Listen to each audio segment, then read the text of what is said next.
In today's episode of Behind These Walls, we're delving deeper into the history of the retail structures along Wharf Hill, which lie in the northeast corner of Smithfield's historic district.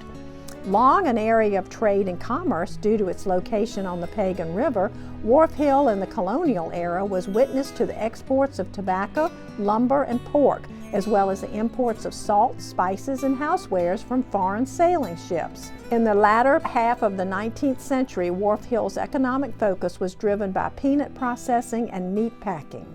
The flourishing commercial waterfront at the intersection of Main and Commerce Streets gave rise to general stores, hay and grain stores, blacksmith shops, and bar rooms. Commerce Street lived up to its name. As the peanut industry declined, a new economic focus arose. Wharf Hill began to transition into a black business district and thrived from the early 1900s until the early 1960s. Plenty of shops offered goods and services to keep up a flurry of activity from dawn to dusk and beyond. If you want to go to a good place, come to Smithfield. Oh, it changed a whole lot since then. God, it moved. That used to be the glory place. Used to be the old Merchant and Farmers Bank used to be up here on Main Street. From Merchant and Farmers Bank to the bottom of Wharf Hill, and the steamboat dock and all that stuff used to come in, that was the place to be. Friday and Saturday. All the people from out in the country, farmers, everybody, they come into town then, boy. And I mean, they have a ball. They have a ball. It was nice to see a lot of people, you know.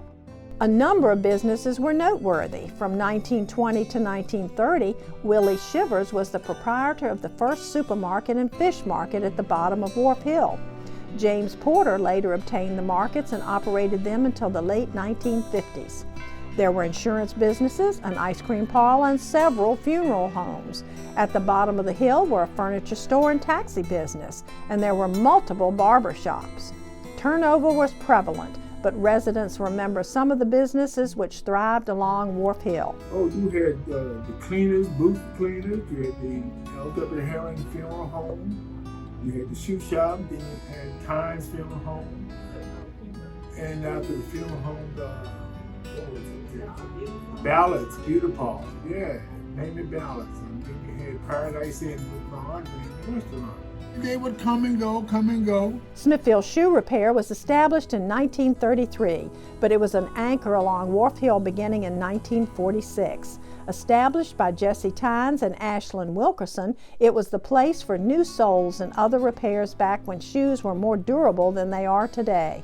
The business is still operating, only it was relocated across the James River to Hampton by Bernard Dixon, Ashlyn's nephew. Currently it is managed by his brothers, Gerald and Roland.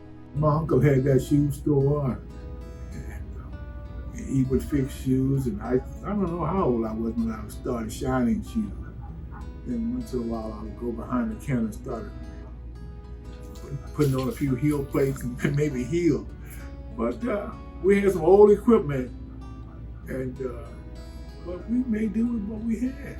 The Paradise Inn was one of the first black-owned restaurants on the hill. Other restaurants included Frank Tazwell's Diner, Porter's Diner, and the Bluebird Tea Room. The Tea Room, owned by Texana Johnson Harris and later Jenny Delk, was known for a tipsy cake made with white wine. The owner and operator of one of the first cleaners and pressers in Smithfield was Lelia Boone. Later, Booth Cleaners was established by Richard and Olivia Booth. Today, it's still in operation, approaching its 100th anniversary. The restaurant Wharf Hill Brewing Company now occupies several buildings, but before they served up local fare, they were home to a handful of beauty parlors, one run by Mamie Ballard and one by Claudette Johnson. Henry Tynes Funeral Parlor also ran a brisk business from these structures from the 1920s to the 1950s. Before the restaurant opened in 2014, renovations to the building revealed quite a bit about the businesses preceding it. I remember crawling underneath the floor of the main dining room. We cut a crawl hole in one of the closets so we could get down underneath the floor to run the lines for the soft drink equipment in the bar. And it was pretty spooky down there. That's where we found the case of formaldehyde bottles which were down there. In the dining room, the bottles on the table which hold the flowers are formaldehyde bottles. All right, these are the folding brass coffin stands that were found in the building left over from the funeral homes. There's just so much memorabilia in here. Some of it actually gleaned from the community. When I tell people to come here to eat, I tell them the building is as interesting as the food is good. The social networking of the black community was concentrated in churches and in the restaurants along Wharf Hill.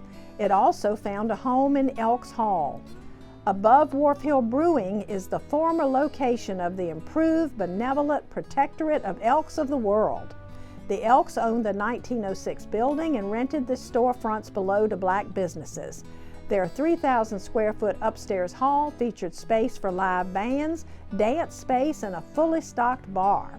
In addition to community service, they hosted private parties for 90 years. Inside Wharf Hill Brewing Company is a mosaic floor tile mural dedicated to the Elks. Where they had a lot of parties on weekends.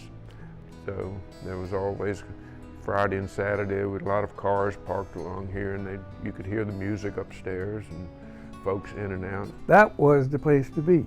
You could go down there, boy, and you stay till 12 o'clock at night. But after 12 o'clock, streets were clean, just like they're clean now after 5:30. But it was good. It was good. They had a lot of fun down there. The Elks closed their doors in the late 1990s, although the preceding decades had already seen the closure of most of the black-owned businesses in the district. Wharf Hill started changing, I think, about 49 or 50. It started changing, changing gradually. And you didn't have too much on Wharf Hill. Things was closing down. The Bailey Pool Hall closed down. Pretlow's Funeral Home closed down. Charlie Ford mechanic shop was gone. And both grocery stores, just everything just disappeared. With their bay divisions, arch details over the windows, and stepped brick cornices, Wharf Hill's two-story vernacular retail structures hold a lot of good memories for those who had and frequented the business there. And as the restaurant now anchors the area and his booth cleaner still stands at the ready to care for important clothing and fabrics, new memories continue to be made.